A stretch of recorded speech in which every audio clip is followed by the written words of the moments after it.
Jésù tó tún sọ̀kalẹ̀ lọ́dún 1944. Gbọ̀wọ̀ bàbá wa Samson Àkàndé bàbá fìyè. Àṣẹ lọ́wọ́ títí ayé. Àṣẹ lọ́wọ́ lẹ́yìn padà. Tẹ̀lé dàbí yàn.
Ṣe látẹ̀yìn wá kò ṣe wọ́ ọlọ́run bàbá ọmọ àtẹ̀mí mọ́ kò ṣe é fún ìgbà tó ń bọ̀.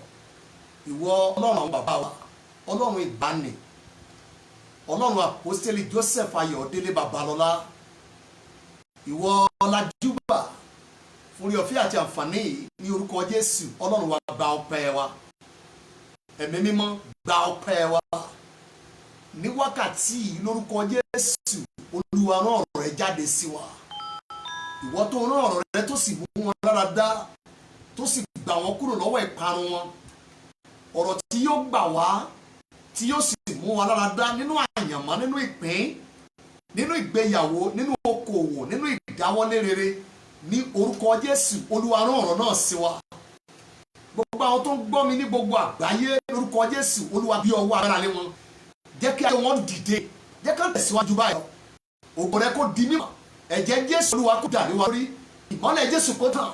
Bàbá fìdí ọ̀rọ̀ náà múlẹ̀ nípa ẹ̀rí, àmín àti ìyanu. Olúwa fìdí ọ̀rọ̀ rẹ múlẹ̀, ògo yóò jẹ́ tiẹ̀, ìbùkún yóò jẹ́ ọmọ ẹ̀.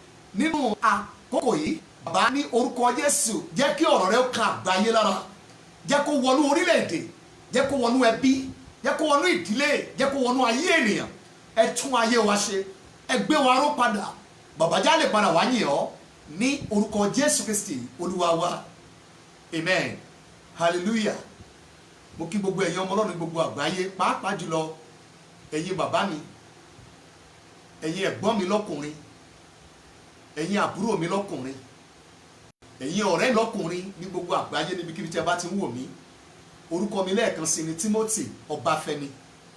Ìkan ni mo jẹ́ nínú àwọn ọ̀rẹ́ yín nínú ìhìnrere Jésù Kristi Olúwa ní ayé ìkẹyìn yìí. Ìpàdé àdúrà yìí ní ìpàdé yìí níbi tí a ti máa ń, ọkùnrin ti máa ń ní orí ọ̀fẹ́ láti tanná wo àwọn kankan kan èyí tó ṣẹlẹ̀ sí àwọn ọkùnrin bíi tiwa ní inú ìwé mímọ́, ṣùgbọ́n tá a lè ti ara wọn kọ́ ẹ̀kọ́ ká dẹ̀ gba ìdáǹdè eléyìí tí Ọlọ́run pinnu fún ayé wa. Báàbí sọ nínú ìwé Fílípì orí 2 ẹsẹ̀ 12, ó ní ká ṣiṣẹ́ ìgbàlà wa yọrí ní ìbẹ̀rù àti ìwárìrì. Iṣẹ́ ìgbàlà kan wà lọ́wọ́ mi, iṣẹ́ ìgbàlà kan wà lọ́wọ́ yín. Àwọn iṣẹ́ ìgbàlà yìí ó yàtọ̀ sí iṣẹ́ ìgbàlà tí Jésù wáyé wá ṣe. Jésù ti parí iṣẹ́ ìgbàlà ọkàn ènìyàn lórí àgbélébù àti lẹ́yìn tó jíǹde níjọ́ kẹta. Ṣùgbọ́n àwọn ìgbàlà kan wà èyí tó jẹmọ́ ìgbéyàwó ẹ, ìdáwọ́lé ẹ, ìlera ẹ, àlàjá ẹ láyé, tó jẹ́ pé èmi àti yín ni Ọlọ́run fi ojúṣe yẹn sí lọ́wọ́ láti ṣiṣẹ́ ìgbàlà yẹn yọrí nípa ìbẹ̀rù àti ìwárìrì.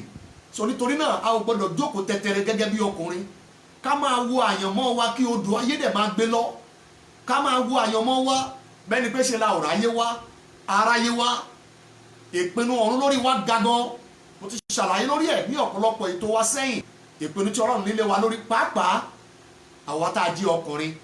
Nílẹ̀ aláwọ̀ dúdú lẹ ti ń wò mí ni tàbí nílẹ̀ aláwọ̀ funfun, mo kì í káàbọ̀ sórí ètò ilé ẹ̀kan sí. Lórúkọ Jésù ọ̀rọ̀ wa yóò dayọ̀ jù báyìí lọ, ayé wa yóò dẹ̀ tẹ̀síwájú. Ní wákàtí mo tọrọ gáfárà pé a sáré ṣáájú àkókò tá a máa mú wá, ṣùgbọ́n bó ti wù kó rí ẹ̀yin ọmọ Ọlọ́run inú mi dùn pé mi àti yín tún kanra ní òní Wednesday lórí ètò yìí lórúkọ Jésù ọ̀rọ̀ wa yóò dayọ̀. Praise the Lord, hallelujah. Lẹ́yìn ọ̀rọ̀ ìyànjú díẹ̀ yìí, ẹ̀yin bàbá mi lọ́kùnrin, ẹ̀gbọ́n mi lọ́kùnrin, ẹ̀yin àbúrò mi lọ́kùnrin, ẹ̀yin ọ̀rẹ́ mi lọ́kùnrin tẹ́ ẹ wà ní inú ayé ìkẹyìn yìí, mo fẹ́ gbàdúrà. Ọ̀rọ̀ ọkùnrin ọ̀rọ̀ ńlá lọ́wọ́ Elédùmarè. Ọ̀rọ̀ ọkùnrin ìdààmú àti wàhálà ni fún ìjọba ọ̀run àpáàdì. Torí ọ̀run àpáàdì mọ̀ pé ọjọ́ tí Ọlọ́run bá ti gbé ọkùnrin lórí sókè, Ọlọ́run yóò ráàyè rìn nínú ayé gan. Ìdí ni tí àyànmọ́ àwa tá a jẹ́ ọkùnrin ó fi léwu fún gbogbo àwọn ẹ̀mí àìmọ́. Àyànmọ́ wa gẹ́gẹ́ bí ọkùnrin ó jẹ́ nǹkan tó léwu fún èṣù àti àwọn ẹ̀mí òkùnkùn gbogbo. Sórí nínú ẹbí tàbí nínú ìran kan tàbí nínú ìdílé kan tá a bá ti dá àwọn ọkùnrin ibẹ̀ dúró, èdè Yorùbá wọn ní tí kò bá nídìí obìnrin kì í jẹ́ kúmọ́lú. Lára àwọn ìjà tó ga jù nínú ìran kọ̀ọ̀kan ní ayé yìí, ní ìdílé kọ̀ọ̀kan, nínú ẹbí kọ̀ọ̀kan, lára àwọn ìjà tó le jù eléyìí tí Sátánì kì í fẹ́ juwọ́lẹ̀ lórí ní yàjóyàjó, ó ní ìjàkadì lórí àyànmọ́ àwọn ọkùnrin ìran yẹn, àwọn ọkùnrin ìdílé yẹn, àwọn ọkùnrin agboolé yẹn, àwọn ọkùnrin ẹbí yẹn tàbí àwọn ọkùnrin ìlú yẹn. Ìdí ni tí Sátánì kì í juwọ́lẹ̀ bọ̀ lórí ọ̀rọ̀ ọkùnrin. Ìdí ni wípé ètò Ọlọ́run tó ga jù orí wọn lọ́lọ́run gbé sí. Ọlọ́run máa ń ṣàǹjókòó ti ọkùnrin gan-an. So ipa tí ọkùnrin kó nínú ètò Ọlọ́run ó lágbára púpọ̀. Tẹ́ bá ka Bíbélì yìí dáadáa, ẹ ó rí mọ̀ wípé ní gbogbo ìgbà tí ètò Ọlọ́run tó ga jù tó bá ti yọjú ní wẹ́rẹ́, ọkùnrin ni Ọlọ́run máa fi ń di láti gbé ọ̀rọ̀ rẹ̀ ta. Ádámù òun la kọ́ dá, ọkùnrin ni. Ádámù kejì Jésù Kristi, ọkùnrin ni. Ẹ̀yin ọmọ Ọlọ́run, Ádámù àkọ́kọ́ àti Ádámù kejì, ǹjẹ́ èṣù tiẹ̀ tọ̀ wọ́n lọ rárá? Ipa wo ni Sátánì kó lórí àwọn èèyàn mọ́ àwọn méjèèjì yìí? Ìkan mú ẹ̀ṣẹ̀ wáyé, ìkan mú ẹ̀ṣẹ̀ kúrò láyé. Ẹ wá wo Sátánì bó ṣe jókòó ti àwọn méjèèjì lọ́rùn. Kí ni Sátánì ò lò tán fún wọn? Bó ṣe rí fáwọn méjèèjì, òun làwa náà ń là kọjá yìí. Ìdí ni tó o gbúdọ̀ lajúlẹ̀ kó o máa wo àyànmọ́ yẹn níran gẹ́gẹ́ bí ọkùnrin. O lè ti kọ́lé, o lè ti ra mọ́tò, o lè ti lówó, ṣùgbọ́n kó o má pé ojú òṣùwọ̀n ń ta àárín ẹ̀ wáyé wá ṣe. Ọkùnrin ni ẹ́. Nínú ọ̀rọ̀ ìyànjú wa díẹ̀ yìí, a ó gbàdúrà. Lẹ́yìn ọ̀rọ̀ ìyànjú yìí, mo fẹ́ kẹ́ ẹ bá mi ká lọ. Àkòrí wa ní ọ̀sẹ̀ yìí, èyí tí a fẹ́ mẹ́nu bà, ó ní mo pè ní àjàbọ́ lọ́wọ́ ọfà ibi. Àjàbọ́ yà lè pè ní ìdáǹdè, deliverance from the arrow of the enemy. Jíjàjàbọ́, gbígba ìdáǹdè kúrò lọ́wọ́ ọfà ẹni ibi. Ẹ̀yin ọmọ Ọlọ́run, kí ni Bíbélì tilẹ̀ sọ nípa ọfà ọ̀tá? Ta ni ọ̀tá yìí gan? Nígbà tí ọkùnrin bá gba ọfà lọ́wọ́ ọ̀tá, tí ọfà ọ̀tá bá ba yí ọkùnrin tó sì wọlé sí lára, tó wọnú àyànmọ́ ẹ̀, kí ló lè sáyé ọkùnrin dà? Ǹjẹ́ àwọn ọkùnrin kan ti gbọ́fà rí nínú ayé? Ǹjẹ́ àwọn ọkùnrin tilẹ̀ ń gba ọfà?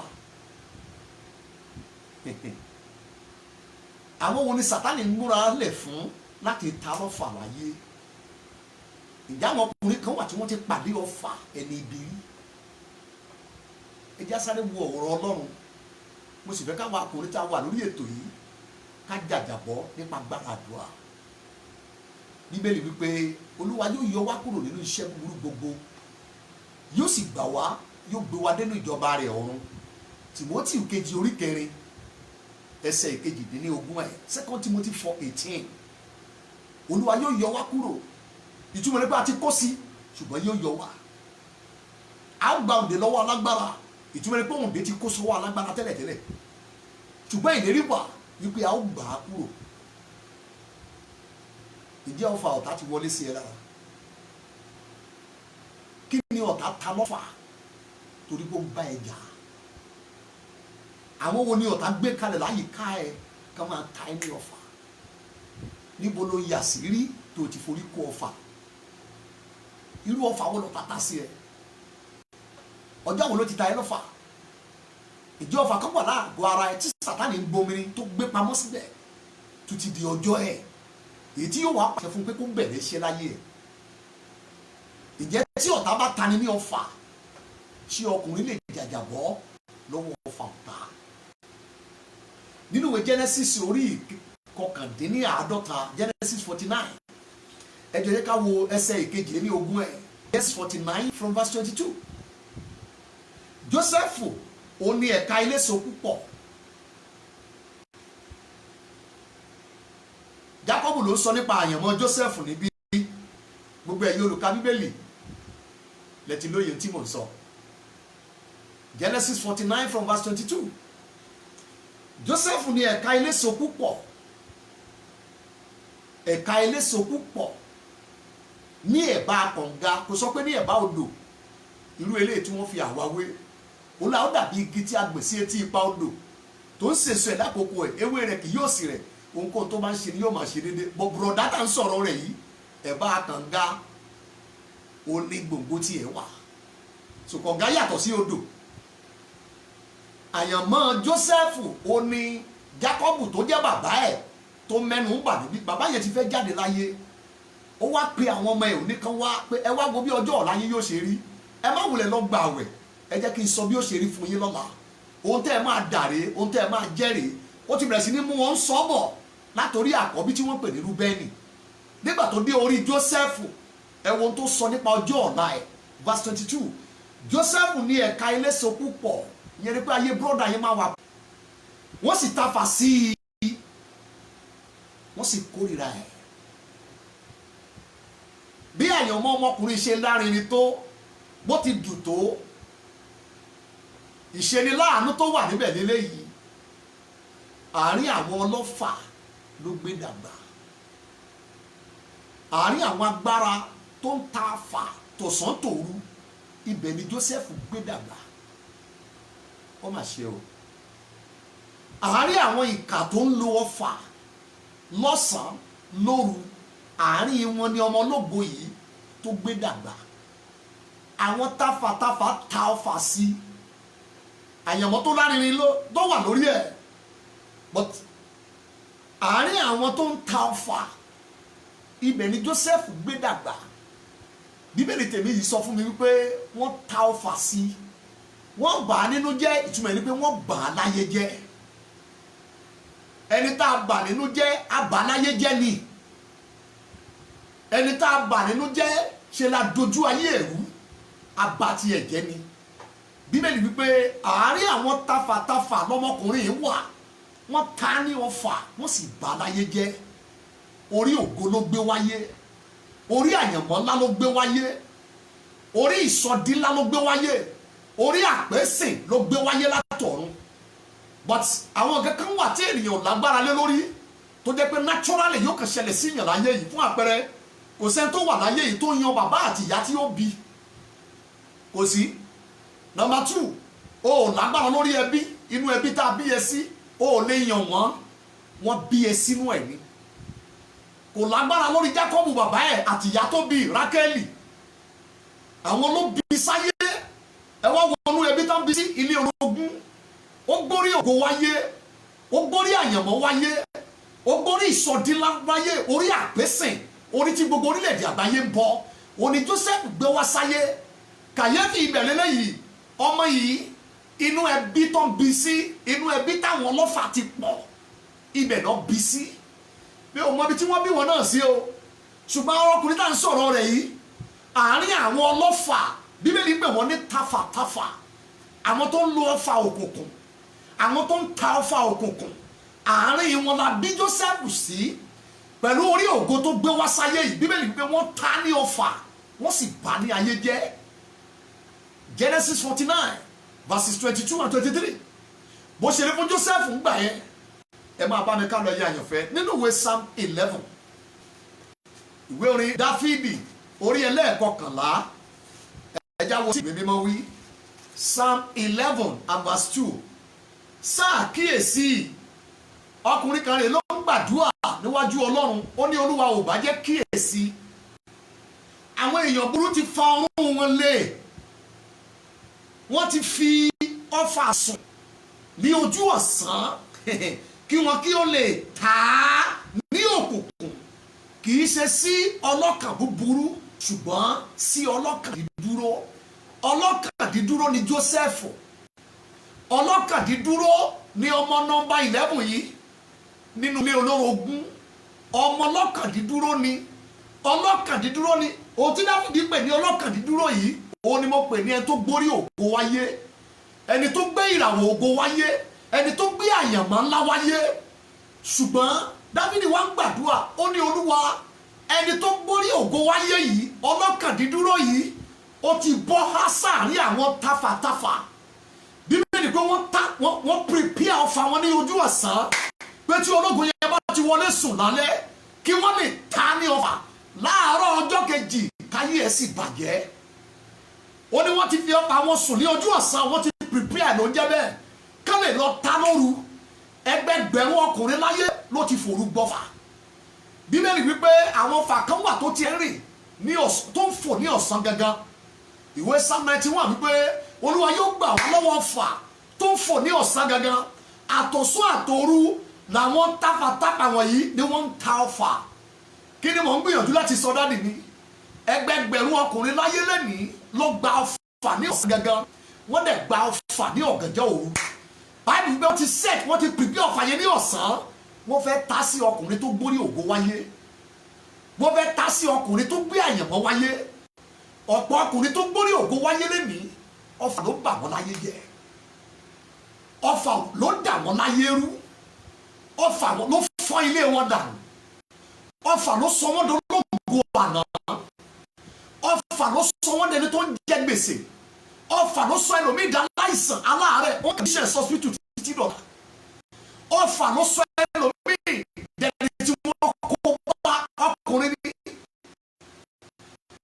wà á lu wọn gbẹgbẹ nínú ọkùnrin lẹ́yìn ní ọgbà ẹ̀wọ̀n nílẹ̀ yà àti lókè òkun tí wọ́n ìbámu ní àjàmọ́ kí wọ́n máa ṣayé ní ìlú lọ́jọ́ tí ìràwọ̀ wọn gbà fà ní ọ̀sán gẹ́gẹ́ àkóbá ni wọ́n kó bá wọn ìdí ìlú ṣàṣìṣe tí ò lè ṣàlàyé bó ṣe tẹ̀lé àti ẹ̀ kò sì gbàgbà wọ́n dẹni àtìmọ́lé wọ́n dẹni ìdádúró ìmíì wọ́n sọ dẹni àsomọ́lẹ̀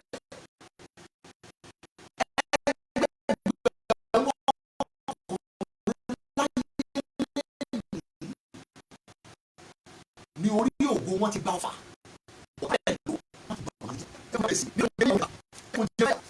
orí ẹlẹ́ẹ̀kẹta ẹ̀ka kan tí bẹ́ẹ̀ wí ẹkùn Jeremáyà orí kẹta tẹsẹ̀ kejìlá ó ti fa ọrùn rẹ̀ ó sì ti fi mí ṣe ìtasí fún ọfà rẹ̀ ìtasí yẹn lóyìnbó ń pè ní target ó ti fa ọrùn rẹ̀ ó sì fi mí ṣe ìtasí fún ọfà rẹ̀ do you know ọ̀pọ̀ ọkùnrin láyé lẹ́nìí target ni wọ́n fún ọfà ọ̀tá àwọn agbára kan wà tí wọ́n target lórí dáadáa wọn lọ́rùn àwọn agbára kan wà tó sọ́tò òru ni wọ́n target nígbà tí tó ń sọ báyìí tí ó ti dúró mẹ́wọ́n ló dúró sí wọ́n target kọ́fà yẹn lè wọlé sí lára kọ́fà yẹn lè wọnú àyànmọ́ ẹ̀ kọ́fà yẹn lè wọnú méjì ẹ̀ kọ́fà yẹn lè wọnú márèèjì ẹ̀ kí ọ̀hún yẹn wọnú ìyàwó ẹ̀ ó ló ti fi òun ṣe àmì ìtasí àwọn agbára kan wà tó sáyé target ẹwẹ́ ẹsẹ̀ yẹn ó ti mú kí ọfà apó rẹ̀ ó wọ inú ẹ̀dọ̀ mi lọ ohun tí Bíbélì pè ní inú ẹ̀dọ̀ yẹn òun ni ayé ènìyàn odidi ayé ènìyàn òun ni Báíbù pè ní inú ẹ̀dọ̀ so níbí inú ẹ̀dọ̀ ẹ̀dọ̀ yẹn ọfà ti wọ bẹ̀ so ọfà tó wọnú ẹ̀dọ̀ ló wọnú ọkàn ọfà tó wọnú ọkàn ló wọnú ayé ènìyàn inú ẹ̀dọ̀ tó ń sọ bẹ́ẹ̀ yẹn òbí ayé ènìyàn so ọ̀pọ̀lọpọ̀ ọkùnrin lẹ́yìn òun ni Ọlọ́run gbọ́dọ̀ dìde pẹ̀lú àrá iná kó yọ tí ọkùnrin mi yóò bá jẹ́ èèyàn láyé torí ọfà ó ti wọnú ẹ̀dọ̀ wọn lọ ohun tí mo mú wálé nílé iṣẹ́ ti gbọ́ yín ẹ máa bá mi ká mi ò ní pẹ́ púpọ̀ ọmọ fẹ́ kẹ́ kíyèsí mi ká lè ráyè gbàdúrà ẹ̀yin ọmọ Ọlọ́run tó o bá ń wò mí bí ọkùnrin báyìí tí wọ́n gan mọ̀ kó o gbé ògo wáyé tó o bá ń wò mí lọ́wọ́ yìí tí wọ́n gan mọ̀ pé ìpinnu ọ̀run àti ìsọtẹ́lẹ̀ ọ̀run wà lórí ẹ̀ pé wàá di báyìí láyé mo fẹ́ announce fún ẹ lẹ́nu target ni ẹ lọ́dọ̀ àwọn ọlọ́fà ìjọ jẹ́ ọkùnrin tó dáa tó ń wò mí tó ní márèèjì rere ǹjẹ́ ìpè ọ̀run wà lórí ẹ tó jẹ́ ẹ̀mí ìjọ ní ẹ̀bùn Ọlọ́run tó ń ṣiṣẹ́ nínú ayé rẹ̀ ìjọ ń dáwọ́lé nǹkan tó ń yọrí ìjọ ń wò mí gẹ́gẹ́ bí ọkùnrin tí ayé ẹ̀ ń lọ wájú ìjọ ń wò mí tó ní aya rere lọ́ọ̀dẹ̀ ìjọ ń wò mí báyìí tó ní àwọn ọmọ tó ń ṣàṣeyọrí lẹ́ẹ̀kọ́ wọn mo fẹ́ sọ fún ẹ lẹ́ni òsà àwọn agbára kan tágẹ̀tì ẹ fún ọfà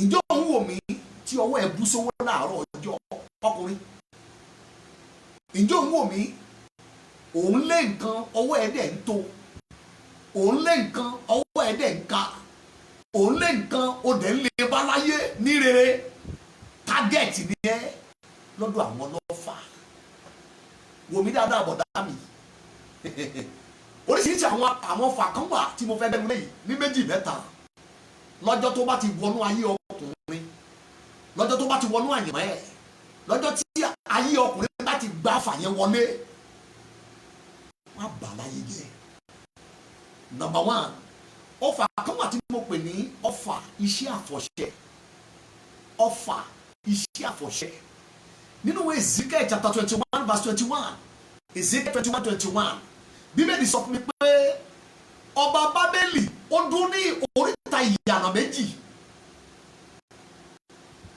ó lo àfọ̀ṣẹ ó wá mí ọfà yẹn agbára àfọ̀ṣẹ ló fẹ́ fi ta irú ọfà yìí òun ló bá gbogbo àwọn ọkùnrin tó wà ní Samaria kí Fílípì tó débẹ̀ ní Ìṣàpọ́sítélì orí 9 ọfà yẹn ni Símónì oṣó ló ta gbogbo wọn pápápápápápá bí ọfà ṣe rẹ̀kì wọn kò sẹ́ni tó lè borí sókè kò sẹ́ni tó lè sọ̀rọ̀ kò sẹ́ni tó lè béèrè ayé wọn lọ bí ọfà yẹn ṣe kọ̀wé ẹ̀ ayé wọn lọ gẹ́gẹ́ bí ọfà tí wọ́n gbà kó tó di pé Fílípì mú ìrírí Jésù olùgbàlà wọ Samaria Símónì oṣó ó ti tún ọfà sí gbogbo wọn lára wọn ò sì mọ̀ nípa bára oṣó ọfà iṣẹ́ àfọ̀ṣẹ lọ́jọ́ tó bá ti wọnú ayé ọkùnrin gbà ayé rẹ̀ yóò bàjẹ́ lẹ́nìí Olúwa yóò yọ yín kúrò yóò yọ mí kúrò nínú iṣẹ́ búburú gbogbo.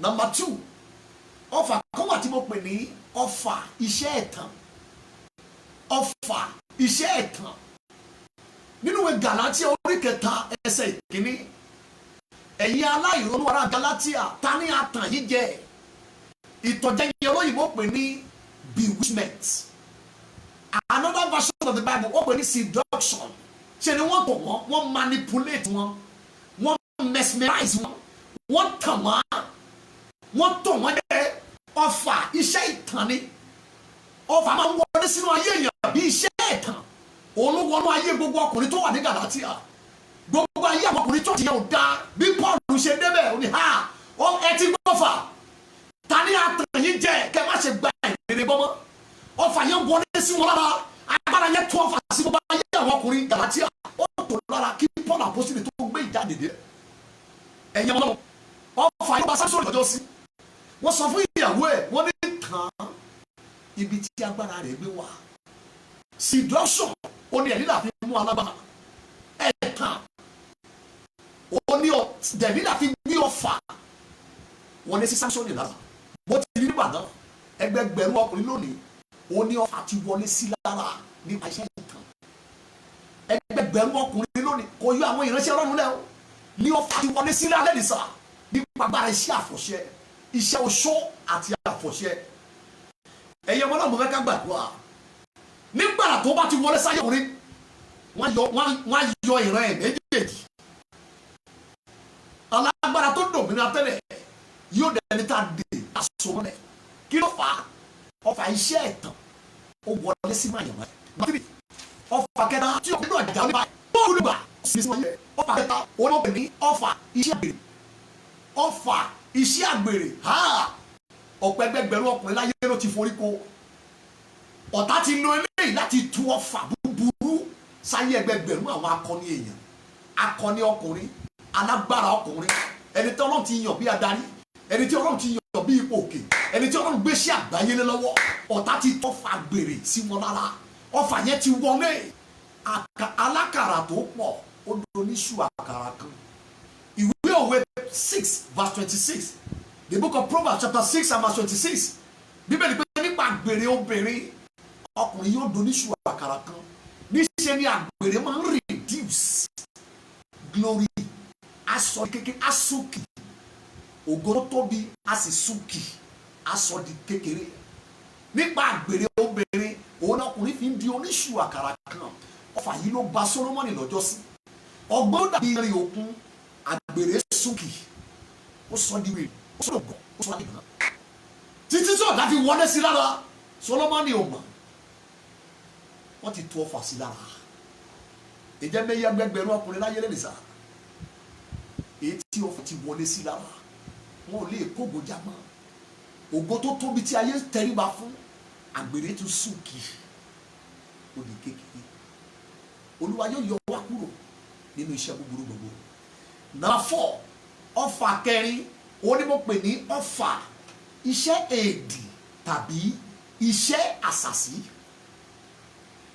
ọfà iṣẹ́ èdì tàbí iṣẹ́ àṣàsí nínú ìwé Genesis 49 ẹsẹ̀ ìkẹrin Genesis 49 verse 4 Jacob bèèrè lọ́wọ́ Rúbẹ́nì pé èdì ló wọlé sí ẹ lára mi ò sí ilé kí n tó jáde kí n tó padà wọlé o ti lọ sórí àkété mi o lọ bá ìyàwó mi dàpọ̀ èdì tó mú ẹ lọ́jọ́ yẹn tí ọfà fi wọlé sí ẹ lára tó ọmọ girlfriend ẹ gbòòrò yàtọ̀ sí ìyàwó bàbá ẹ látòní lọ o kì yóò lè tayọ mọ́.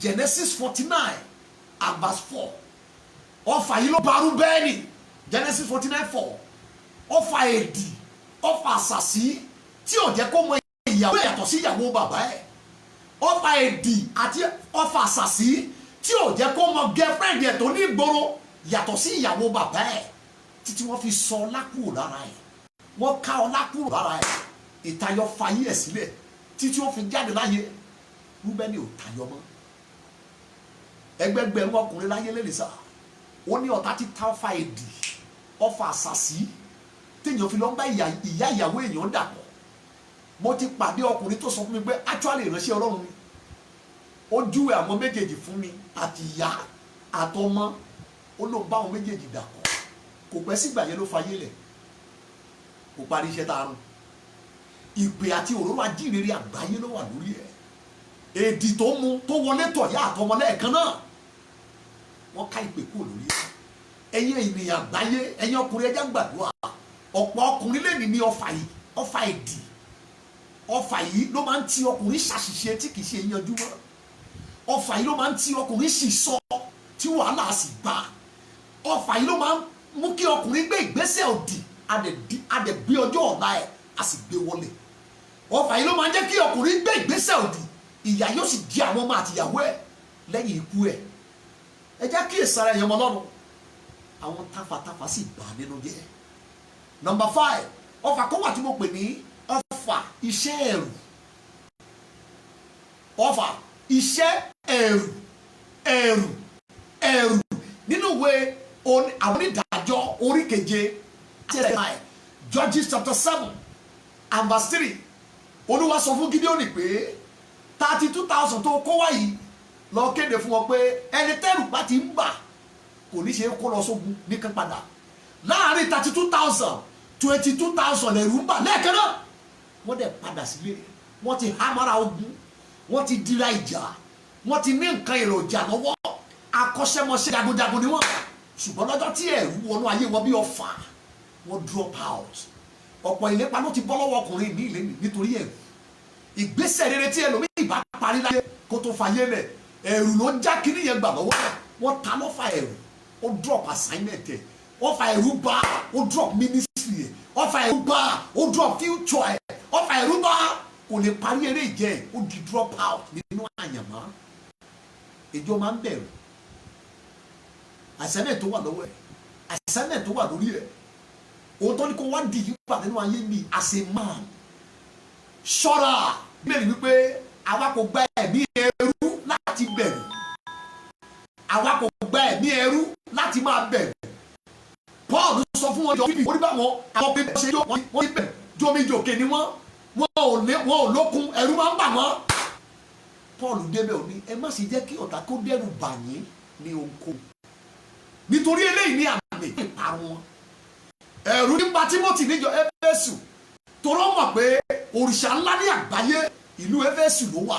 Ibẹ̀ ni Paul apostoli lọ ní kó lọ bẹ̀rẹ̀ church sí. Ó ní Timothy wà mí, Ọlọ́run kò fún ọ ní ẹ̀mí ẹ̀rù bí kò ṣe ẹ̀mí agbára, ẹ̀mí ìfẹ́ àti ọkàn tó yè kooro. Ẹ̀yin ọmọ Ọlọ́run, ìjọ méyà àwọn ènìyàn láyé ọkùnrin, ẹ̀rù ó ti sọ wọ́n di drop out nínú marriage, nínú destiny, nínú ìràwọ̀, nínú ìdáwọ́lé, nínú okòwò. Ẹ̀rù bà wọ́n, ẹ̀rù wọlé sí wọn láyà bí ọfà, wọn ò lè lọ́mọ. Ẹ kíyèsí ẹ̀yin ọmọ Ọlọ́run, ẹ̀rù yìí òun ló wọlé sára ọkùnrin. Matthew 25:25. Nígbà tí ọ̀gá ẹ̀dẹ́ tó ní kó wá ṣírò owó, ẹgbọ́n tó sọ fún ọ̀gá rẹ̀, ó ní ẹ̀rù sì bà mí, mo sì lọ bẹ́ẹ̀rì owó tó fún mi nígbà tó sì lé. Tálẹ́ǹtì tó fún mi, ẹ̀rù ni ò jẹ́ ń jáde lọ fi ṣòwò. Ẹ̀rù ni ìmọ̀ tó ń lọ nínú ẹkọ́nọ́mì, mi ò mọ̀ tó ń lọ nínú ọrọ̀ ajé, mi mọ̀ bóyá wọ́n á béèrè táàsì ọwọ́ mi o, mi mọ̀ bóyá àwọn olè máa padà wá kún ṣọ́ọ̀bù yẹn. Ó ní ẹ̀rù sì bà mí, mo lọ bo tálẹ́ǹtì yẹn mọ́lẹ̀, mi ò fi ṣòwò kó tó dé gba nǹkan ẹ̀rù ni ò jẹ́ ń lò. Ẹjọ́ sà, ìgbà tó máa gbé ní pàpá ìyáká, inú òkùnkùn lóde náà sọ sí. Ayé rẹ̀ wà productive, ayé rẹ̀ ń bàjẹ́ nígbẹ̀.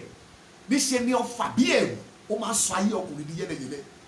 O gbúdọ̀ nígboyà. Joshua ti fẹ́ máa gbọ̀n, Olúwa ni hey stop, kí ló ń pẹ́? Jẹ́ onígbàyà, ṣe gírí kò sì mú àyàlé, torí iṣẹ́ tó ga rẹ̀ ò parí, ìwọ ló parí ẹ̀ ló pín ilẹ̀ yẹn fáwọn ọmọ Ísírẹ́lì. Nípa ìgboyà, Joshua parí iṣẹ́ yẹn, ó dẹ̀ pín ilẹ̀ yẹn fún gbogbo ìdílé Ísírẹ́lì 12 kó tó fayé ìsílẹ̀. Ọfà ẹ̀rù jáde láyé ẹ̀ lórúkọ Jésù. Ní nọ́mbà 6 yìí, ẹ kíyèsí, ọfà tí ọ̀tá bá ń lò ètò rẹ̀ fi ń ṣòwò jèrè lórí àwọn ọkùnrin níkẹyìn yìí. Nọ́mbà 6, ọfà kan wà tí mo pè ní ọfà ìmẹ́lẹ́ tàbí ọfà ọ̀lẹ. Ọfà ìmẹ́lẹ́ àti ọ̀lẹ òun ló sọ ọ̀pọ̀lọpọ̀ ọkùnrin dẹ̀dùn arinlẹ̀ nínú. Ó sọ ẹlòmíì dẹni tí obìnrin ń bọ́, ó sọ ẹlòmíì dẹni opportunist lẹ́lòmíì, ó kàn wá àǹfààní kiri láti yọ láyé ẹlòmíì. Tó o bá ń ṣògùn owó, ọ̀lẹ ni ẹ́, ọ̀lẹ ni ẹ́. Tó o bá ń ṣe yahoo, you are a lazy guy.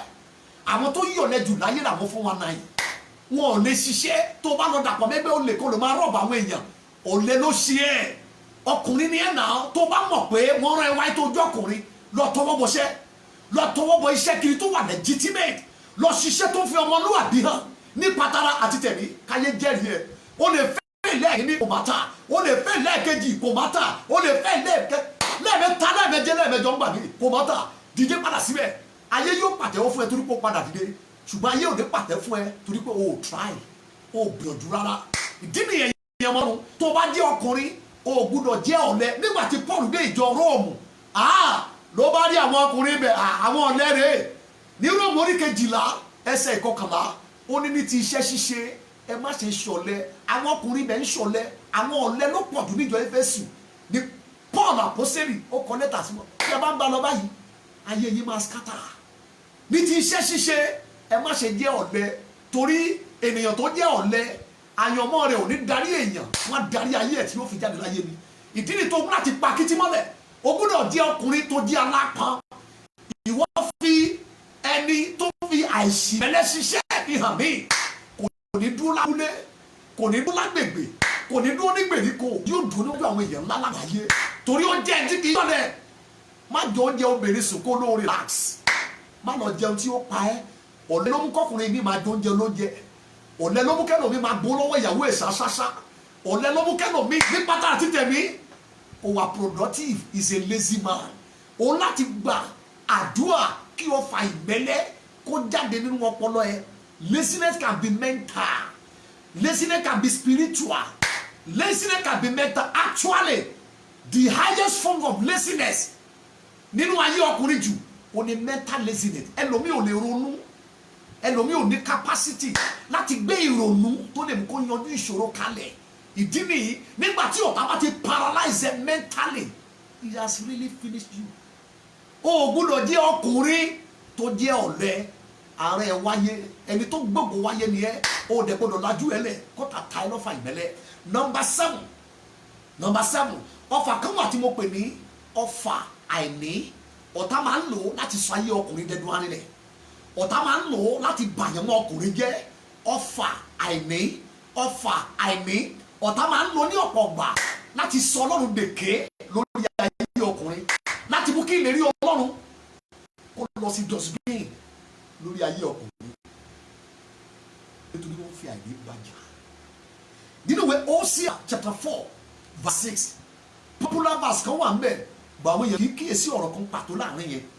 Àwọn èèyàn mi ń kú, a ké àwọn èèyàn mi kúrò nítorí àìní. Ìmọ̀nà fi sílẹ̀ yẹn kì í ṣe ìmọ̀ nìkan. Bí àìní bá ti wọlé ayé ọkùnrin bí ọfà,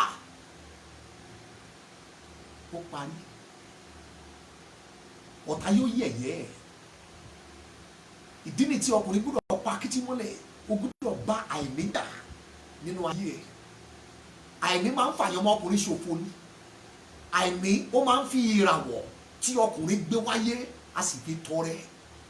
Àìní ó máa ń ran àwọn ọ̀tá pé kó wá yá àyàn mọ́ ọkùnrin lò, torí ẹni tó láyàn mọ́ gangan àìní ń bàjá. Àìní burú tí ló máa ń gbé ògo ọkùnrin pamọ́, ó máa gbé pamọ́, kò ní jẹ́ káwọn èèyàn tètè rí, kò ní jẹ́ káwọn èèyàn tètè dábọ̀, nítorí àìní ló pa. Àwọn tí àìní pa láyé ó yàtọ̀, ó dẹ̀ pọ̀ ju àwọn tí ayé fi ìbọn pa. Ẹni tí àìní pa òun gangan ló kú.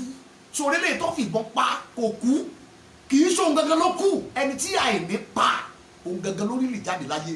Ẹ̀yin ọmọ Ọlọ́run ẹ wo bí, gbogbo ẹ̀yin ọkùnrin tẹ́ ń wò mí, pa kìtì mọ́lẹ̀, òǹkó tó bá mẹ́ kó lẹ̀, gbàdúrà ni, bí tẹ pamọ́ṣẹ́ ni. Àìní kò gbọ́dọ̀ survive nínú iṣẹ́ ẹ, nínú ayé ẹ àti nínú ìgbéyàwó ẹ. Then ìdí nìyí níjọ Fílípì, àwọn nǹkan tí Paul apọ́sẹ̀lì fojú kó mẹ́ pọ̀, ó tètè gbàdúrà fún wọn torí pé àìní wọn pọ̀. Ẹgbọ́n tó wí Philippians 4:19, Olúwa yóò pè ní kíkún fún gbogbo àìní yín. So àìní pọ̀ nínú ayé àwọn ọkùnrin nínú ìjọ Fílípì, ọkùnrin tètè gbàdúrà fún wọn. So àwọn náà tètè fẹ́ bọ́ nípa ìlàwọ́, wọ́n tètè ń jàjàbọ́, wọ́n tètè ń jàjàbọ́ nípa ìlàwọ́, wọ́n tètè ń wá ọ̀nà láti jàjàbọ́. Wọ́n ti gbàdúrà, Paul wá ní ẹ lawọ́ ni, ẹ lawọ́, when you give you shall receive. Ẹ lawọ́ nípa bẹ́ẹ̀ ẹ ó jáde nínú àìní. Lẹ́yìn náà ló ṣe wá gbàdúrà fún wọn, Olúwa yóò pèsè ní kíkún fún gbogbo àìní yín gẹ́gẹ́ bí ọ̀rọ̀ rẹ̀ nínú ògo nínú Kristi Jésù. Gbogbo ọkùnrin láyé ni ó bá àìní jà. Àìní ò gbọ́dọ̀ survive nínú destiny yẹn. Number 8, the last one. Number 8, ó sì kù kan. Number 8 now, ọfà kan wà tí mo pè ní ọfà iṣẹ́ òpè. Iṣẹ́ òpè, ọfà yìí ló máa ń ṣiṣẹ́ òpè nínú ayé ọkùnrin. Olóyìnbó pè ní ignorance. Ibi tí o ti sí enough knowledge, ibi tí o ti sí enough knowledge, ibi tí o ti sí enough knowledge rárá. Ọ̀pọ̀ ọkùnrin ló wà ní ìkórìtà yẹn. Ayé òpè, òpè pọ́nbélé, kì í ṣe òpè lérèfé, òpè pọ́nbélé ló ń bá ọkùnrin mi jà. Ó kàn yí òpè, ọ̀tá dẹ̀ jẹ níyà. Nínú ìwé Psalm 92 and verse 6, Psalm 92 and verse 6, ẹ̀gbọ́n ti Bible wí, Psalm 92 and verse number 6. Òpè ènìyàn kò mọ̀, bẹ́ẹ̀ ni òye èyí kò yí aṣiwèrè èèyàn. Nígbà tí ọkùnrin bá ti gba ọfà òpè, kò ní mọ̀ nǹkan kan láyé. Ó máa rò pé òun kò live rárá. Ó máa rò pé òun wà láyé, kò sí láyé torí òpè ni. Ìdí ni tí Paul apọ́sítélì dé ìkórìtà kan jẹ́ kan, ó ní ẹ wá ẹ̀yin ọkùnrin Kọ́ríńtì, mo ṣe ń wò yìí ṣe ẹlẹ́nikẹ́ni tó bá ya òpè nínú yín ẹja filẹ̀ kó ya òpè nínú ìwé Kọ́ríńtì kìíní orí 14 verse 38 ẹnikẹ́ni tó bá jẹ́ òpè nínú yín tó dẹ̀ kọ́ ìmọ̀ ẹ filẹ̀ ẹjọ́ jẹ́ òpè bẹ́ẹ̀ láti wà ní ìkórìtà yìí ó léwu fún ọkùnrin tó gbé orí òkè wáyé kò sírú tálẹ̀ tó wù kó ní tó bá yí òpè kò lè kò sírú orí ògo tó gbé wáyé tó bá yá òpè you won't go anywhere wọ́n máa kéde ẹni wọ́n á há ẹni òpè amúkàn máa fọ́rọ̀ ẹ sẹ́yìn òpè ní oníjẹ́ kéèyàn má ta òpè oníjẹ́ kéèyàn ní voice ìṣọ́ lo gbogbo kọ́lọ̀ ayé òní rí olúwa ẹ̀ tó rẹ́ni yẹn yí òpè burú ṣe ló máa ń gbé àìmọ́ ọkùnrin a sì gbẹ́ ilẹ̀ a sì bẹ́rì ẹ̀ òpè ní oní òpè ènìyàn kò mọ̀ torí pé kò dẹ̀ mọ̀ kò yàtọ̀ sẹ́ranko torí pé kò mọ̀ kò yàtọ̀ sẹ́ranko àìmọ̀ òun ló wá látòrí sun òpè odidi ayé burúkú ni nínú ayé ọkùnrin tó bá ti wọlé síyàn lára bí ọfà ó parí nọ́mbà 9 ibẹ̀ ni mo ti dúró ọfà kẹsàn-án tí ò gbọ́dọ̀ wọ ayé ọkùnrin tó o gbọ́dọ̀ gbà kó wọlé sí ẹ lára ó ní ọfà iṣẹ́ àjẹ́ ọfà iṣẹ́ àjẹ́ mo sọ nípa ọfà tí wọ́n fi agbára àjẹ́ ta ọfà tí wọ́n fi agbára àjẹ́ tí wọ́n fi ta sínú ìgbéyàwó ẹ sínú ìràwọ̀ ẹ sínú iṣẹ́ ìránṣẹ́ ẹ eléyìí tí wọ́n ta ságọ́ ara ẹ pé kó máa sick ọfà tí wọ́n fi agbára àjẹ́ gbè sínú egungun sínú ẹ̀jẹ̀ sínú ọpọlọ sínú igbá àyà wọ́bíwò ọmọlọ́run ó gbọ́dọ̀ bá ara iná jáde láyé kò gbọ́dọ̀ survive bíbélì wípé ìwọ kò gbọ́dọ̀ jẹ́ kí àjẹ́ kí ó wà láàyè ohun tí àjẹ́ bá ti commission sínú ayé ẹ̀ ò gbọ́dọ̀ jẹ́ kó survive nǹkan tí bá mi sọ yẹn ibikíbi tó o bá ti rí iṣẹ́ àjẹ́ nínú ayé ẹ̀ kò gbọ́dọ̀ survive o gbọ́dọ̀ rọ iná àti àrá síbẹ̀ kí o fàyà bá àrá iná jáde ọ̀pọ̀ ọkùnrin ló ti jẹdún arinlẹ̀ láyé lẹ́nu sá fàyè ló bà nínú ìwé wòlíì Àìsáyà 47:12 dìde dúró nísinsìnyí tí wọ́n ti ṣe àkọsẹ́ ẹ̀ àti iṣẹ́ àjẹ́ rẹ eléyìí tí wọ́n ti ń ṣiṣẹ́ ṣe láti ìgbà èwe rẹ wá bóyá yóò tiẹ̀ lè gbà ẹ́ ọ̀pọ̀ ló ti gba ọfà iṣẹ́ àjẹ́ nínú ministry nínú marriage láti ilé àná ládùúgbò nílé bàbá ọfà tí wọ́n fi ara àjẹ́ rán tó wọlé sẹ́lòmíì lára ọfà yẹn dé bí eṣinṣin ó gbàdé ẹlòmíì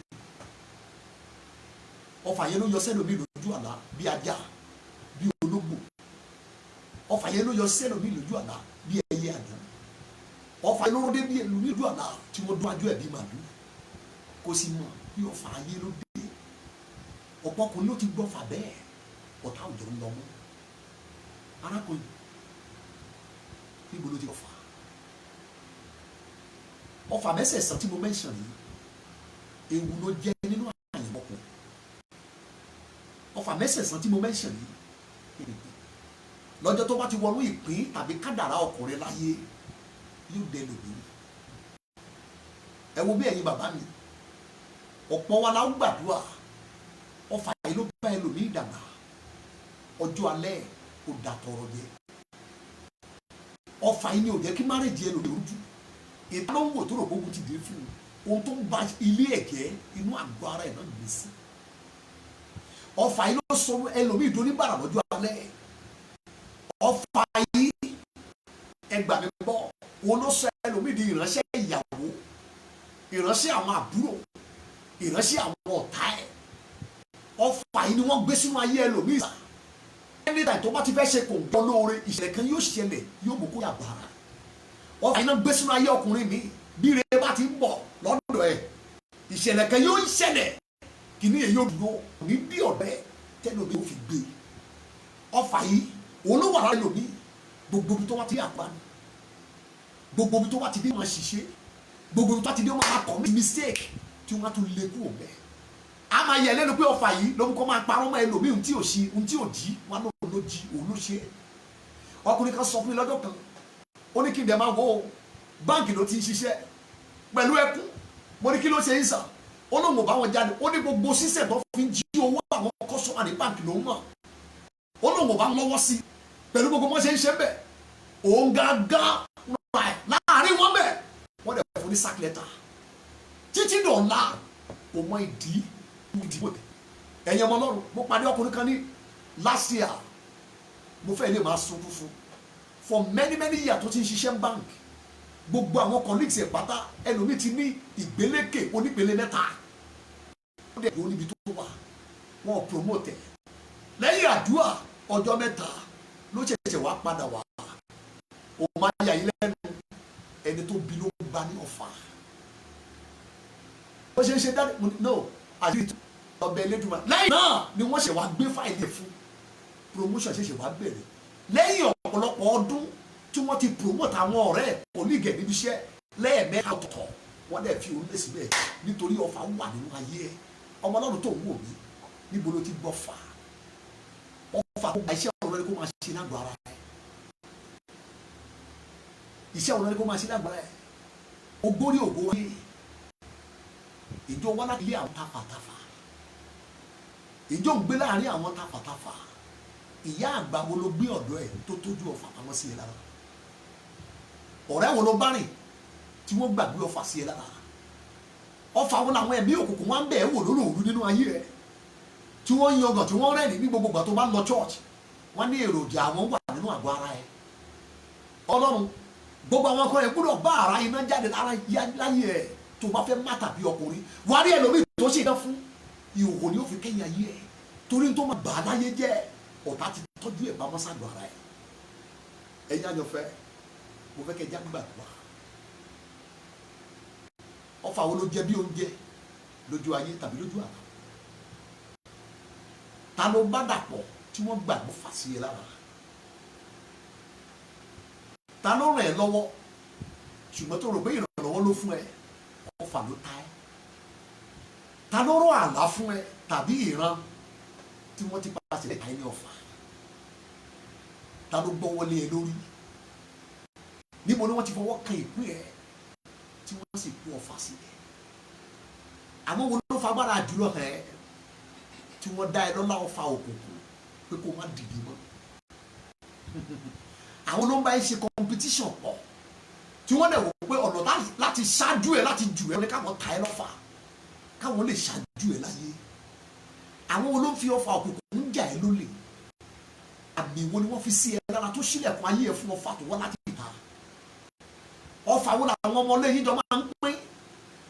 Ǹjẹ́ ọ̀fà kan wà tí àwọn ọmọ lẹ́yìn kì í bọ́ nínú ẹ̀ tí wọ́n fi jáde láyé? Ọ̀fà wo làwọn ọmọ lẹ́yìn máa ń jẹ lọ́jọ́ tó máa ń ṣòro nílé yín? Ọ̀fà wo lẹ máa ń gbà lọ́jọ́ orò ìdílé yín lọ́wọ́ ayẹyẹ ìbílẹ̀? Ọ̀fà wo ni wọ́n ta ẹ́ lọ́jọ́ tó ṣèdáná? Irú ọ̀fà wo ló gbà lọ́jọ́ márèjì ẹ̀? Àwọn wo ló ta ọ̀fà sí ẹ lọ́jọ́ ìkómọ ẹ̀? Irú ọ̀fà wo ni wọ́n tójú pamọ́ sáàgọ́ ara ẹ̀? Bíbélì wípé àwọn kan wà ojú ọ̀sán ni wọ́n máa ń sẹ̀tẹ̀ kán lè ta lóru sí ẹni táyé ẹ̀ ga, sí ẹni tó borí òkú wáyé, sí ẹni tó lọ sí interview láàárọ̀ ọ̀la, sí ẹni tí wọ́n promise pé kó wá gbà kan láàárọ̀ ọ̀la. Òru ni wọ́n ta lọ́fà òun tó ní kó wá gbà ó sì yẹ. Òru lẹ́nu mi gba ọ̀fà accident ló ní nígbà tó fẹ́ kejì. Mo ka ìròyìn kan ní ìjẹta ẹkún gbọ̀n mi. Ìgbéyàwó méjèèjì ọkọ àti ìyàwó márèjì kú ọ̀túnla wọ́n rún sínú accident. Àwọn méjèèjì ìkan fẹ́ pín invitation ọkùnrin machine ló gbà ó fàyè rẹ̀. Nígbà tó check ìgbàgbé ẹ̀ máa di invitation ẹ̀ ló kú ẹ̀. Ẹ̀yin Ọlọ́run iṣẹ́ kì í ṣe lásán, ọ̀pọ̀ ló ti fara kú ọ̀fà ayé wọn sì lọ bí Ọlọ́run ò ṣe kọ̀ ọ̀bẹ. Ọ̀fà wo làwọn ọmọlé yìí bá ń gbà lọ́jọ́ tó máa ń lówó? Ọ̀fà wo làwọn ọmọlé yìí ń gbà lọ́jọ́ tó máa ń kanlẹ̀kùn òkì? Ẹni tó bá dìde nínú ìdílé yín irú ọ̀fà wo láyé máa ń ta? Ṣé kìí ṣe olóńgbà ẹ lẹ́rù tó fẹ́ gbégbèsè tí yóò là ẹ́ láyé torí ọmọ tó ń ṣẹlẹ̀ ní ìdílé yín, ọmọ orí ikú tó ń pamọ́? Ó mọ̀ pé àwọn tó bá dìde níbẹ̀ irú àìsàn tó fi ń ṣe wọn. Ọmọ Ọlọ́run ó lè jàjàbọ̀ kéèsì tìyẹ́ yà ìwádìí olú àlùfáà orílẹ̀-èdè mímọ́ ènìyàn ọ̀tọ̀ tìyẹ́ yàtọ̀ sí wọn. O lè mú ìyàtọ̀ bá ayé ẹ̀ láàrin ìran tó ti wà. Àdúrà ni mo fẹ́ kó gbà. Agbára ìpè ọ̀rọ̀ Joseph Ayọ̀ Babalọ́lá ń bẹ láàyè síbẹ̀. Jẹ́ ká jọ pè é, jẹ́ ká jọ pè é, jẹ́ kí n sòtítọ́ fún ẹ. Bí mo ṣe ń bá ẹ sọ yìí lọ́wọ́lọ́wọ́, ẹnìkan ṣoṣo ló lè rescue ẹ. Onìkan ṣoṣo ni mo lè recommend fún ẹ tó lè bá ẹ yanjú ẹ. Scan machine tó máa rí ọfà òkùnkùn ti dà. Jẹ́ kí n sòtítọ́ fún ẹ, machine tó máa rí ọfà òkùnkùn láyé èèyàn. Ẹ má jẹ́ kí n tàn yín sá. Wọn ò tí ì ṣe ní Japan, wọn ò dẹ̀ tí ì ṣe ní China. Agbára Ọlọ́run nìkan ló lè mú. Ìdí ni tí bẹ́ẹ̀ ni wípé igi kígi tí bàbá mi ti bẹ́ẹ̀ lọ́wọ́ bá ti gbè ṣe là á fà tu. Lẹ́nìí a ti fi àáké lé gbòǹgbò igi ọ̀hún. Igi yẹn lè dàbí ọfà nínú ẹ̀jẹ̀. Igi yẹn lè jẹ́ tuberculosis. Ọfà yẹn jẹ́ kí n sòtó fún ẹ, ó lè jẹ́ ìju. Ọfà yẹn ó lè jẹ́ low sperm count agbára ẹ. Ọfà yẹn ó lè jẹ́ agbára tó ń fa ẹ̀jẹ̀ mú. Bó o ṣe ń jẹ, bó ń lo vitamin, ó ń jẹ síbẹ̀. O sọ́ra ṣe ló wúrù, ta ló ta ẹ ní ọfà. Ọfà wo ni wọ́n sọ sínú ẹ̀jẹ̀ pé kó máa fa ẹ̀jẹ̀ ẹgbẹ́. Ọfà tí ò jẹ́ kí medication táwọn nurse àwọn dọ́tọ̀ ń ṣe wọ́n gbìyànjú síbẹ̀ kò yọ nǹkankan. Ọfà ló gbà, má jẹ tẹ̀ ẹ́ nígbà tí ilẹ̀ bá ń yẹ̀ níbi tó ti ṣèlérí fún ẹ. Ọfà ló gbà nígbà tí ilẹ̀kùn bá tì níbi tó ti ṣí fáwọn ẹlòmíì. Ọfà ló wọnú àyànmọ́ ẹ nígbà tó bá tán, nígbà kó o tó débẹ̀ ṣùgbọ́n táwọn tó rà níbẹ̀ ṣáájú wọn rí ìwọ débẹ̀ wọn ló ti tán. Ọfà láyé ẹ gbà, ẹ já lọ gbàdúrà nígbà tó bá rí pé wọ́n lé ẹ níbi tó yẹ kára ti máa tu ẹ. Ọfà nìkan ta sí ayé ẹ nígbà tó bá rí pé ó parí kàkà kí wọ́n máa fún yàn ṣe ló tún padà lọ ń yá ó tún lọ ń tọrọ. Ibì kan tó mọ̀ ibẹ̀ ló ti gbọ́ fà nígbà tó bá rí pé ìrẹ́ dúdú òórí mọ́lẹ̀ mọ́. Ọfà ló gbà, ẹ já lọ gbàdúrà. Mo ń sọ tán fún yín, ọ̀pọ̀ ọkùnrin láyé ni yóò gbàdúrà. Wọ́n ti wà ní ìkórìtà yìí, ẹgbẹgbẹ̀rún ọkùnrin láyé ló ń lọ pẹ̀lú ọfà nínú àgọ́ ara wọn. Ọfà ló fọ́ ilé ẹlòmíì, kì í ṣe ìyàwó yẹn ló burú. Ọfà ló gbà ni wọ́n da márèjì yẹn rú. Ọfà lẹ́lòmíì gbà, má jẹ́ kí n tẹ̀ yín, iṣẹ́ yẹn ò lọ déédéé lọ́wọ́ ẹ̀ mọ́. Àwọn pásítọ̀ yẹn kò ní mọ̀ pé ọfà ló pa òun, mínísírì yẹn ò dàgbà pẹ̀lú gbogbo ipá ẹ̀. Orí òkè wo ni kì í lọ, àdúrà wo ni kì í gbà. Ọfà ló gbà ló fẹ́ sọ iṣẹ́ rẹ̀ ṣe ẹ̀dá horo torí pé àárín àwọn tafàtafà ibẹ̀ làwọn aláṣẹ gbé lọ. Ẹjá lọ gbàdúrà, mo sọ fún bá sọ̀kan láìpẹ́ yìí, mo ní ẹjọ́ sà ẹjá ń gbélé ikú ọmọ yẹn o tẹ́ ẹ bá fẹ́ lọ gbókú ẹ̀ torí àárín àwọn tafàtafà tí ipá ọmọ yẹn ò ká ibẹ̀ ni àwọn tó wà ní ipò jùlọ gbé lọ. Mo ní ẹ lọ mú kúrò mẹ́ kí wọ́n tó pa. Ẹjá lọ pe Jésù, mo sọ tán fún yín sẹ́ bẹ́ẹ̀ ni sà nígbà tí ọkùnrin bá bẹ́ tó bá lọ pẹ́ ní ìtẹ́jú àwọn tafàtafà wọ́n ti sọ ayé ẹ̀dí yẹlẹyẹlẹ, wọ́n sọ ayé ẹ̀dí yẹlẹyẹlẹ, wọ́n á pín yẹlẹyẹ. Ìwé Psalm 92 yẹn lọ kà dáadáa. Ẹ̀yin ọmọ Ọlọ́run sà níṣẹ́ ni ọ̀hán ló fà láti fi gbẹ̀san lára ọkùnrin, láti fi sọ ayé ẹ̀dá horo, láti fi bá ọkùnrin jà, láti gé ayé ẹ̀dá gbèdéméjì, láti fi dá ọkùnrin gúnlẹ̀, láti mú kí ayé ọkùnrin kó gbọ́ gbósùlò láyé. Nígbà tí ọkùnrin bá ti gbọ́ fà ọ̀tá yóò lò láti mú ọjọ́ ọ̀la ẹ̀. Tó bá wò mí kò tí ì fàyè ẹ̀ fún Jésù, ọ̀nà àbáyọ kan ṣoṣo ni o ní láti surrender ayé ẹ̀ Jésù olùgbàlà. You need to surrender your life to Jesus. That is the only way. Èyí tí ọfà ayé má jẹ́ kí wòlíì kan tàn ẹ́. Bíbélì kò ti fara hàn láti pàṣẹ ìṣòro. Jésù ti fara hàn láti pàṣẹ ọfà ayé ẹ̀ kì í ṣe ilé ọfà. Ó ní tóun bá sọ ẹ́ dòmìnira wàá di òmìnira ní tòótọ́. Nínú ìwé John chapter 36 nígbà tó dénú 1 John chapter 3 verse 8 ó lóun ti fara hàn báyìí láti pàṣẹ ìṣòro. Ó ti dé, ó ń bẹ láàyè síbẹ̀ láti gba gbogbo àwọn tó bá képe, gbogbo àwọn tó bá tọ̀ wá ó lóun ò ní ta wọ́n nù. Dáàdi ìdìbò lẹ ti gbọ́ fà, ṣé kìí ṣe oúnjẹ ilé òkú wọn lẹ jẹ nínú iṣẹ́ ìránṣẹ́, ṣé kìí ṣe oúnjẹ àjọ̀dún lẹ jẹ lẹ gbọ́ fà. Bàbá ẹja lọ pe Jésù, mo bẹ̀ yín ẹja gbàdúrà, ọ̀pọ̀ ọkùnrin ní Ọlọ́run lẹ́yìn tó pa wọ́n sáyé wọn ò dára ayé, wọn ò dérè ọ̀run, wọn kàn díṣẹ́ ẹlòmíì kalẹ̀ àfijọ́ tí ọfà yẹn bá jáde lára ẹ̀ kó tó sàn. Kò àfi ẹlòmíì ó dọjọ́ tí ọfà yẹn bá kó lára ẹ̀ kí owó tó bówó lọ́wọ́ ẹ̀. Kí ló fà á? Wọ́n ta ní ọfà kó má lè ní, wọ́n ta lọ́fà kó má jẹ gbèsè kiri ayé. Ọ̀pọ̀ ọkùnrin bẹ́ẹ̀ ni yóò gbàdúrà lórí bí ẹ ti ń wò mí ìsà tó o bá ti ṣe tán báyìí láti fi ayé ẹ fún Jésù gẹ́gẹ́ bí Olúwa àti Olùgbàlà ẹ̀. Ọ̀nà àbáyọ kan ṣoṣo nìyẹn níbi tí iṣẹ́ ayé ti lè parẹ́ láyé ẹ kó o bá lè kógo já láti parí àyànmọ́ eléyìí tó wáyé wá lò ìjọ ti ṣetán láti fààyè ẹ̀ fún Jésù. Are you ready to surrender now?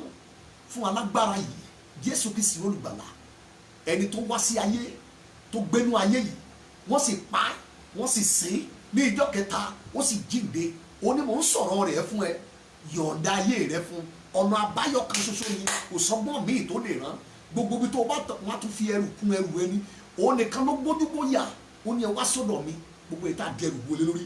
If you are ready now to surrender your life to Jesus Christ, kí iṣẹ́ ayé yìí lè parẹ́ láyé ẹ finally, mo fẹ́ kó gbé ọwọ́ ọ̀tún ẹ lé àyà ẹ níbikíbi tó o bá ti ń wò mí, máa sọ tẹ̀lé mi, sọ pé bàbá mo tọ̀ ọ́ wá ní orúkọ Jésù. Mo jẹ́wọ́ pé ẹlẹ́ṣẹ̀ ni mí lónìí, mo jẹ́wọ́ ẹ̀ṣẹ̀ mi mo sì kọ̀ wọ́n sílẹ̀. Mo gbàgbọ́ pé Jésù wá sí ayé, a sì pa a sì sìn ní ìjọ kẹta ó sì jíǹde. Láti èmi lọ mo jẹ́wọ́ Jésù gẹ́gẹ́ bí olúwa mi àti olùgbàlà mi. Jésù olúwa, mo yọ̀ǹda ayé mi fún ẹ, má ṣe olúwa mi àti ọlọ́run mi. Láti èmi lọ mo jẹ́wọ́ pé mo ti di àtúnbí, mo ti di ọmọ ọlọ́run, mo ti di àyànfẹ́. Má ti gbé ọwọ́ ẹ kúrò ńbẹ̀, jẹ́ kí n gbàdúrà pẹ̀lú ẹ. Bàbá ní orúkọ Jésù olùgbàlà, mo gbé orúkọ rẹ ga fún iṣẹ́ ìgbàlà eléyìí tó ṣe nínú ọkàn ayé àwọn olùgbọ́ mi àti àwọn ọkàn tó wárí tó tún jágbà lọ́wọ́ ìṣàkóso ọ̀run àpáàdé àti ẹ̀ṣẹ̀ tó sì mú wá sínú ìjọba àyànfẹ́ ọmọ rẹ níbi tí òmìnira àti ìmọ́lẹ̀ wà. Bàbá ní orúkọ Jésù ọlọ́run bàbá wa, orí ọ̀fẹ́ gbà wọ́n, jẹ́ kí orí ọ̀fẹ́ yẹn pa wọ́n mọ́. Àánú tó fi pa wọ́n rí, jẹ́ kí àánú yẹn pa wọ́n mọ́. Lórúkọ Jésù yóò dára fún yín, ẹ ó máa bá olúwa rìn, agbára máa lọ má dẹ́ṣẹ̀ mọ́ kó wọnú ayé yín ní orúkọ Jésù olùgbà. Ò ní padà sẹ́yìn, òwe ajá padà sí ebi ẹ̀ kò ní ṣe mọ́ yín lára. Orí ọ̀fẹ́ lọ́run kó wà pẹ̀lú yín, nígbẹ̀yìn ẹ ó dé ìjọba lọ́run. Bẹ́ẹ̀ ni yóò sì rí lórúkọ Jésù Kristi olúwa wa. Amen. Congratulations brother. Wo àyíká ẹ tó bá mọ̀ pé o kì í tí máa lọ church tẹ́lẹ̀tẹ́lẹ̀, wo àdúgbò tó wà, wo ìlú tó wà yẹn, ìjọ ọlọ́run tó máa ti ń gbàdúrà tí wọ́n dẹ̀ ń sọ̀rọ̀ ọlọ́run tó yẹ kóró, darapọ̀ mọ́ wọn nínú ìjọ yẹn. Ẹjọ́ máa dàgbà nínú orí ọ̀fẹ́ Kristi tí a bá lọ. Nígbà ìgbẹ̀yìn ẹ máa ti bíbọ̀ Jésù ní ẹlẹ́ẹ̀kejì tó ń bọ̀ láti wá kó àwọn àyànfẹ́ eléyìí tí ìwọ àti èmi tàbí ọ̀kan náà. Ẹ kú oríire, lórúkọ Jésù yóò dára fún yín. Hallelujah. Báyẹn gbáradì gbogbo ẹ̀yin tẹ́ ń wò mí káàkiri àgbáyé, ẹ̀yin bàbá mi nínú ìgbàgbọ́ tí ẹ ń fi orí ọ̀fẹ́ Jésù olùgbàlà àti ìfẹ́ Kristi tẹ́ bá mi fi wo ètò yìí, ẹ jẹ́ ká jọ gbàdúrà o. Bí ìránṣẹ́ ọlọ́run bá gba ọfà, iṣẹ́ yẹn ò ní yọrí, iṣẹ́ yẹn ò lè yọrí àfi tí ọfà yẹn bá fàyè sí. Báyìí là ó jọ pé orúkọ Jésù. Gbogbo ẹ̀yin ẹ̀gbọ́n mi lọ́kùnrin, ẹ̀yin àbúrò mi lọ́kùnrin tẹ́ ń rí orí ọ̀fẹ́ láti wo ètò yìí, mo fẹ́ kẹ́ ẹ jájọ gbàdúrà pẹ̀lú ìtara. Ẹ pe orúkọ Jésù níbikíbi tí ẹ bá wà. Báyìí là ó pariwo, ẹ̀yin ọfà tí wọ́n fi agbára àfọ̀ṣẹ tí wọ́n fi pè wọnú àyànmọ́ mi. Sà, mo fẹ́ kẹ́ gbàdúrà yẹn o, ẹ gbà pẹ̀lú ìtara kí àkókò yẹn tó tó. Ẹ̀yin ọfà èyí tí wọ́n fi agbára àfọ̀ṣẹ pè wọnú àyànmọ́ mi, kí lè dúró ṣe? Ẹ bá ara iná jáde lára mi, ẹ padà ẹ lọ pa àwọn tó ràn yín. Ẹ pe Jésù, yá àdúrà, ẹ máa gbàdúrà yẹn gbogbo ọkùnrin lórúkọ Jésù. Ẹ̀yin ọfà òkùnkùn, ẹ̀yin ọfà ibi èyí tá a fi agbára àfọ̀ṣẹ pè wọnú ayé mi, inú ìgbéyàwó mi, inú àyànmọ́ mi, inú ìràwọ̀ mi, inú ìdáwọ́lé mi, ẹ bá ara iná jáde, ẹ lọ pa àwọn tó ràn yín.